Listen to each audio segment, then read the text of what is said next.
আলুৱা হজুৱাৰ কৃষক বনুৱাৰ হাজিলা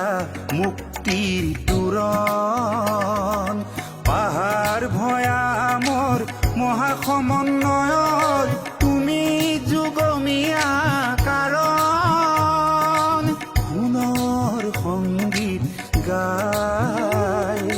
প্ৰীতিৰ সুৰ বিলাই সোণৰ সংগীত গাই প্ৰীতিৰ সুৰ বিলাই হে বিষ্ণুৰ আভা তোমালৈ এভাগী সেৱা